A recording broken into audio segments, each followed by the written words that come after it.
ಇಂದು ನಾವು ವಿದ್ಯುತ್ ಪ್ರವಾಹ ಮತ್ತು ಅದರ ಪರಿಣಾಮಗಳ ಬಗ್ಗೆ ತಿಳಿದುಕೊಳ್ಳೋಣ. ವಿದ್ಯುತ್ ಹೇಗೆ ಹರಿಯುತ್ತದೆ ಗೊತ್ತಾ? ವಿದ್ಯುದಾವಿಷ್ಟ ಕಣಗಳು ಚಲಿಸಿದಾಗ ಅದನ್ನು ವಿದ್ಯುತ್ ಪ್ರವಾಹ ಎಂದು ಕರೆಯುತ್ತಾರೆ. ಈಗ ವಿದ್ಯುತ್ ಸಲಕರಣೆಗಳ ಸಂಕೇತಗಳನ್ನು ನೋಡೋಣ. ಒಂದು ವಿದ್ಯುತ್ ಕೋಶದ ಸಂಕೇತದಲ್ಲಿ ಎರಡು ಸಮಾಂತರ ಗೆರೆಗಳಿರುತ್ತವೆ. ಒಂದು ಉದ್ದವಾದ ಗೆರೆಯು ಧನಾಗ್ರವನ್ನು ಪ್ರತಿನಿಧಿಸಿದರೆ ಮತ್ತೊಂದು ಚಿಕ್ಕದಾದ ದಪ್ಪ ಗೆರೆಯು ಋಣಾಗ್ರವನ್ನು ಪ್ರತಿನಿಧಿಸುತ್ತದೆ. ವಿದ್ಯುತ್ ಬಲ್ಬ್ ಅನ್ನು ಈ ಸಂಕೇತದಿಂದ ತೋರಿಸಲಾಗುತ್ತದೆ. ಒಂದು ಒತ್ತುಗುಂಡಿ ಅಂದರೆ ಸ್ವಿಚ್ನ ಸಂಪರ್ಕದ ಸ್ಥಾನ ಮತ್ತು ಸಂಪರ್ಕರಹಿತ ಸ್ಥಾನವನ್ನು ಈ ಸಂಕೇತಗಳಿಂದ ತೋರಿಸಲಾಗುತ್ತದೆ. ಒಂದು ಮಂಡಲದ ವಿವಿಧ ಸಲಕರಣೆಗಳನ್ನು ಸಂಪರ್ಕಿಸುವ ತಂತಿಗಳನ್ನು ಗೆರೆಗಳಿಂದ ತೋರಿಸಲಾಗಿದೆ. ಒಂದು ಬ್ಯಾಟರಿಯ ಸಂಕೇತವನ್ನು ತೋರಿಸಲಾಗಿದೆ. ಬ್ಯಾಟರಿ ಅಂದ್ರೆ ಏನು? ಒಂದು ಕೋಶದ ಧನಾಗ್ರವನ್ನು ಪಕ್ಕದ ಕೋಶದ ಋಣಾಗ್ರಕ್ಕೆ ಸಂಪರ್ಕಿಸಿರುವುದನ್ನು ಗಮನಿಸಿ.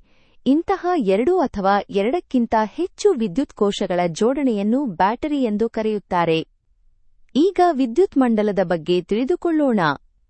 ಈ ವಿದ್ಯುತ್ ಮಂಡಲದ ನಕ್ಷೆಯನ್ನು ಗಮನಿಸಿ.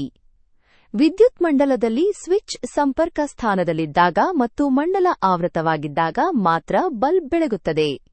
ಸ್ವಿಚ್ ಅನ್ನು ಮಂಡಲದ ಯಾವುದೇ ಸ್ಥಾನದಲ್ಲಾದರೂ ಅಳವಡಿಸಬಹುದು.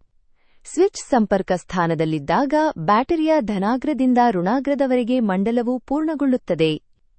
ಆಗ ಮಂಡಲವು ಆವೃತವಾಗಿದೆ ಎಂದು ಹೇಳಬಹುದು ಹಾಗೂ ತಕ್ಷಣವೇ ಇಡೀ ಮಂಡಲದಲ್ಲಿ ವಿದ್ಯುತ್ ಪ್ರವಹಿಸುತ್ತದೆ.